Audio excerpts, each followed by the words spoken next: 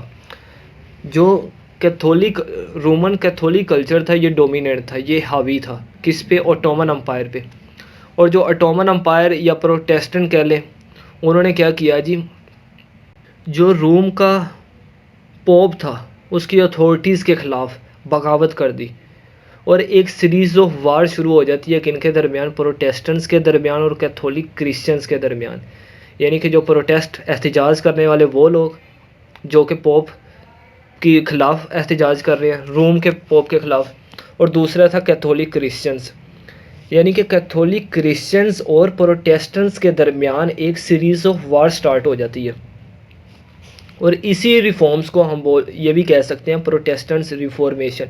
اس وقت کے دور میں کہا جاتا تھا کہ جو روم کے کیتھولک کلچر کے عیسائی ہیں یہ اپنی من مانیاں کر رہے ہیں جی. پوپ جو ہے وہ اس نے اس کی اتھارٹیز ہیں، وہ لوگوں پہ بے جا ظلم کر رہا ہے. وہ جس قانون کو کہہ دیتا ہے اس پہ لاگو کرو، امپلیمنٹ کرو، اسی قانون کو امپلیمنٹ کیا جاتا ہے. تو لوگ اس کے خلاف کیا کرتے ہیں؟ اٹھ پڑتے ہیں. تو ان دونوں کے درمیان ایک سیریز آف وار شروع ہو جاتی ہے. اس سیریز آف وار کو ہم پروٹیسٹنٹس ریفارمیشن بھی کہہ سکتے ہیں. تو یہ تیسرا ریلیجیس کنفلکٹس ان یورپ، یہ تیسرا پوائنٹ وہ تھا جو کازز آف کولونائزیشن بنا. چوتھا پوائنٹ کیا ہے جی؟ چوتھا پوائنٹ ہے ایکسپینڈنگ ٹریڈ. تیسرا ایک نئے علاقے میں جانے کی وجہ وہ یہ تھی کہ 1453 میں اوٹومن امپائر، قسطنطنیہ کا جو امپائر تھا، بادشاہ تھا، اس نے کیا کیا جی، استنبول پہ حملہ کیا اور اس پہ ٹیکن اوور کر لیا. اس پہ یعنی کہ حملہ کیا اور اس پہ قبضہ کر لیا. جب اس نے استنبول پہ قبضہ کر لیا، قبضہ کرنے کے بعد اس نے جو یورپین کا روٹ تھا، جو یورپ ایشیا کی طرف جاتے تھے، ایشیا سے امپورٹ چیزیں کرتے تھے ایگریکلچر بیس کی، کیونکہ ان کا جو کھانے پینے کی تمام چیزیں آتی تھی وہ ایشیا سے جاتی تھی. جب اوٹومن امپائر نے استنبول پہ حملہ کیا اور اس پہ قبضہ کر لیا، قبضہ کرنے کے بعد اس نے یورپ کا رستہ بند کر دیا. اب یورپ مزید ایشیا کی طرف نہیں جا سکتا تھا، جس کی وجہ سے یورپ نے ایک نیا رستہ اختیار کرنے کی کوشش کی.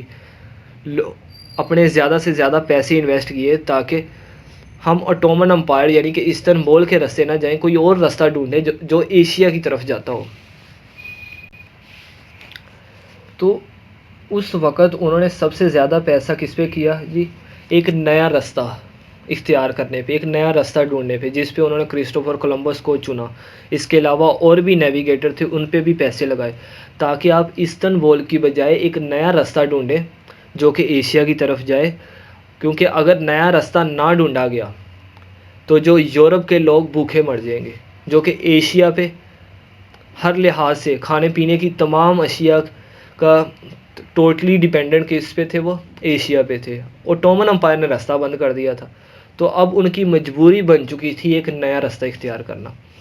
تو جو ایکسپینڈنگ ٹریڈ تھی، یہ چوتھا پوائنٹ ہے جو کوز بنا کولونائزیشن کا. نیکسٹ پوائنٹ ہمارے پاس سرچ فار نیو روٹ. تو جو یورپ کے لوگ تھے انہوں نے ایک نیا راستہ ڈھونڈا تاکہ جو ایشیا کے اور یورپ کے ریلیشن ہیں وہ برقرار رہیں. اور انہوں نے کہا جی اب پہلے تو ہم بڑا لمبا راستہ جاتے تھے، استنبول سے ہوتے ہوئے ایشیا میں جاتے تھے، اب ایسا کرتے ہیں کوئی چھوٹا راستہ اختیار کرتے ہیں تاکہ ہماری جو نیڈز ہیں اس کو پورا کیا جا سکے. تو اس کام کو سر انجام دینے کے لیے انہوں نے نیویگیٹرز ڈھونڈے، نقشے بنائے، بورڈز بنائی اور پرنٹنگ پریس کا یہ ادارے بنائے تاکہ نقشے بنائے جائیں، نیویگیٹرز کو ڈھونڈا جائے، میپ بنایا جائے، سیلنگ بورڈز بنائی جائیں تاکہ زیادہ سے زیادہ اس پہ انہوں نے انویسٹ کیا تاکہ ایک نیا راستہ ڈھونڈا جا سکے. اور یہ چھوٹا راستہ ایشیا کی طرف ڈھونڈتے ڈھونڈتے انہیں ایک نئی لینڈ مل جاتی ہے جو کہ ایشیا تو نہیں ہوتی، جنہیں وہ ریڈ انڈین بولتا ہے. تو وہ ایشیا تو نہیں ہوتا، وہ کیا ہوتا ہے جی؟ امریکہ. تو صرف یہی وہ مجبوری بنی جس کی وجہ سے امریکہ کیا ہوا؟ ڈسکور ہوا، یورپ والوں نے کیا. 1448 میں واسکو ڈے گاما وہ پہلا شخص تھا جو کہ انڈیا گیا. کس کے روٹ سے؟ افریقہ کے روٹ سے، یورپ سے نکلا اور راستے سے ہوتا ہوا افریقہ، افریقہ سے پھر ایشیا، یعنی کہ واسکو ڈے گاما وہ پہلا شخص تھا جو 1448 میں افریقہ سے ہوتے ہوئے ایشیا میں آیا، انڈیا میں انٹر ہوا جی۔ تو یہ ہمارا 5واں پوائنٹ تھا کہ سرچ فار نیو روٹ، یہ بھی ایک وجہ تھی کہ ایک نیا راستہ ڈھونڈنا، یہ بھی ایک کولونائزیشن کی کوز کہہ لیں اسے۔ نمبر 6 پریشر آف پاپولیشن، ایک ایسٹیمیشن کے مطابق جو یورپ والوں نے تب کا لگایا تھا، یورپ کی بکس میں بھی ملتا ہے ہمیں، وہ یہ تھا جی پریشر آف پاپولیشن، ایک نئی لینڈ دریافت ہونے سے پہلے، امریکہ دریافت ہونے سے پہلے تقریباً 15 ملین لوگ یورپ میں رہتے تھے، اتنی آبادی تھی، 15 ملین لوگ یورپ میں رہتے تھے، تو انہیں ایک نئی جگہ کی دریافت تھی جو کہ امریکہ تھی۔ اس کے بعد پوائنٹ نمبر 7 ہے ہمارے پاس ٹریڈ اینڈ ایگریکلچر۔ جیسا کہ میں پہلے بتا چکا ہوں، جو ٹریڈ اینڈ ایگریکلچر کا ڈپارٹمنٹ ہے، جو سیکٹر ہے، وہ یورپ کے اندر ہے ہی نہیں تھا، کیونکہ اس کی زمین ہی زرخیز نہیں تھی، وہاں پہ کچھ اگتا ہی نہیں تھا۔ تو جو یورپ کے تھے وہ ہیویلی ایشیا کی ایگریکلچر پہ ڈیپینڈ کرتے تھے تاکہ ان کی جو ڈیمانڈز ہیں فلفل کیا جا سکے، کیونکہ 15 ملین لوگوں کی ڈیمانڈ کو پورا کرنا یورپ کی بس کی بات نہیں تھی، تو وہ ہیویلی کس پہ ڈیپینڈ کرتے تھے؟ ایشیا پہ، ایگریکلچر ڈپارٹمنٹ پہ۔ لیکن جو امریکہ کی ڈسکوری ہے، ان سے ان کے جو ذہن ہے وہ ٹھیک ہو گئے، انہیں تسکین ہوگی، وہ سیٹسفائی ہو گئے کہ اب ہمیں ایشیا کی طرف نہیں جانا پڑے گا، یہ نئی جگہ ہے، گولڈ جگہ مل گئی ہے، یہ زرخیز زمین ہے اور شارٹیسٹ ہے، ہمارے قریب ہی ہے، اب یہ ہماری ضروریات کو پورا کرے گی۔ اور یہاں پہ 2 بڑے دریا میسیپی اینڈ میزوری، یہ دریا ہے جہاں پہ لوگوں نے سب سے پہلے آ کے اس کے کناروں پہ آ کے رہنا شروع کر دیا اور زرخیز یعنی کہ فصلیں اگانا شروع کر دی۔ تو یہ 7واں پوائنٹ تھا جو کوز ہے کولونائزیشن کا، trade and agriculture. Point number 8 کیا ہے جی؟ یہ کولونائزیشن یعنی کہ کیوں یورپ کے لوگوں نے یورپ چھوڑ کے امریکہ کو پسند کیا، ہم اس کے پوائنٹ ڈسکس کر رہے ہیں۔ ڈیزائر فار ویلتھ، یہ پوائنٹ نمبر 8 ہے ہمارا۔ تو ڈیزائر فار ویلتھ کیا کہتا ہے جی؟ جب امریکہ ڈسکور ہوا تو اس کو ایک گولڈن لینڈ کہا گیا۔ سٹارٹنگ میں پہلے بتا چکا ہوں پہلے لیکچر میں کہ امریکہ کے سٹارٹنگ میں نیم کیا تھے، تو اسے ایک گولڈن لینڈ یعنی کہ سونے کی زمین کہا گیا۔ کیوں؟ کیونکہ اس پہ ایگریکلچر تھا، یہ زمین بہت زرخیز تھی، اس میں دریا بہت زیادہ تھے، یہاں پہ جو چیز اگاؤ کو پڑتی تھی۔ اور لوگوں کے ذہنوں میں جو لوگ نیویگیٹرز تھے، جو شپوں پہ جاتے تھے ایشیا کی طرف، جو چیزیں امپورٹ کرتے تھے، انہوں نے یورپ کے دماغ میں یہ ڈال دیا جب امریکہ کی ڈسکوری ہوئی کہ امریکہ کے اندر بہت زیادہ سونا ہے، اگر ہم وہاں پہ دریا کے کنارے پہ دریاؤں کے کناروں پہ یا اس کی ریاستوں میں کھدائی کریں، وہاں پہ 4 ہی قبیلے رہتے ہیں، تو یہاں پہ جا کے اگر کھدائی کریں تو یہاں پہ ہمیں بہت زیادہ سونا مل سکتا ہے۔ تو یہ بھی ایک ادر فیکٹر تھا کولونائزیشن کا۔ لاسٹ پوائنٹ ہے ہمارے پاس امپیریل ریس، لاسٹ پوائنٹ نہیں ہے، سیکنڈ لاسٹ پوائنٹ ہے ہمارے پاس امپیریل ریس۔